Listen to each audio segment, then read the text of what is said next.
41 hours ago, I was involved in 2 car accidents. I have 40 stitches out of my face, but hopefully I'm alive. And I'm back at the studio for more stories to tell. Let us there before we die.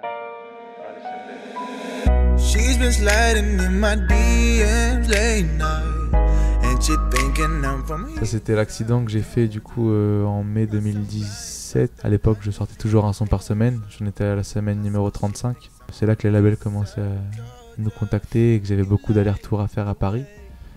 Je venais d'avoir mon permis, j'avais un meeting chez Universal et ensuite un petit photoshoot à faire avec des potes sur Paris.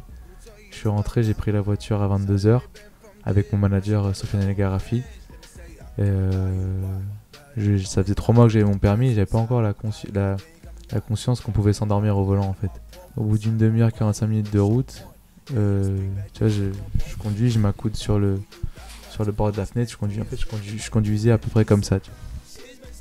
Et ça a laissé une brèche au sommeil entre guillemets et je me suis endormi à fond sur la 13 130 km/h et c'est Sofiane qui me réveille et qui me fait Riles, réveille-toi.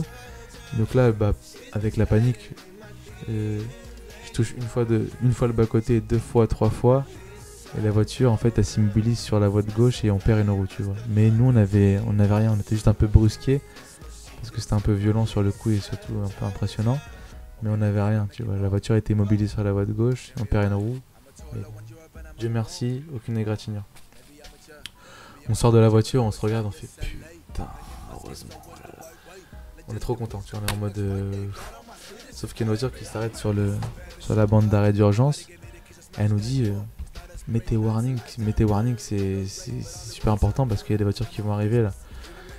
Et c'est ce que je fais, du coup je retourne dans la voiture. Je mets les warnings et en fait là trou noir.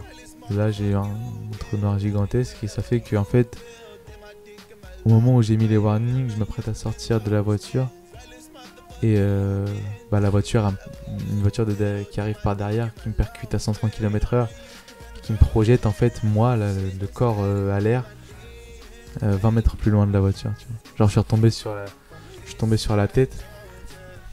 J'ai eu une quarantaine de points de suture sur le visage, j'avais mon oreille qui s'était décollée là, mon oreille là, a tombé, on l'a recollé donc tout va bien.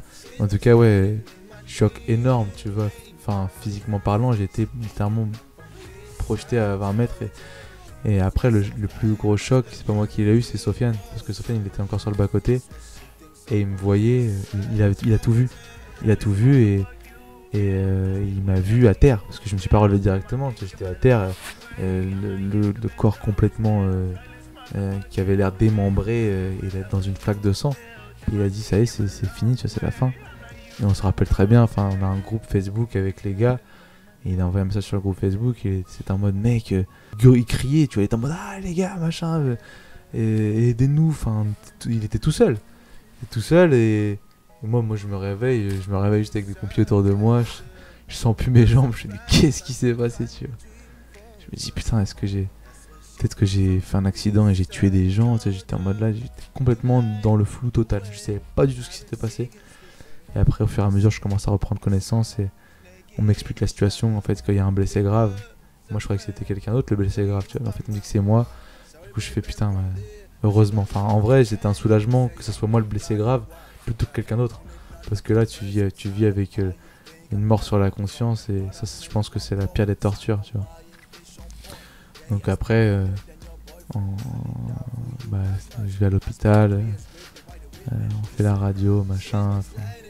J'ai un peu le bassin qui est déplacé, j'ai 40 points de suture sur le visage, mais en dehors de ça, il n'y a rien de grave. J'aurais pu finir handicapé, j'aurais pu finir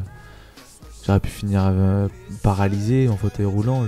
Là, ce genre d'accident-là, ça te laisse pareil une porte ouverte à toutes les possibilités d'handicap.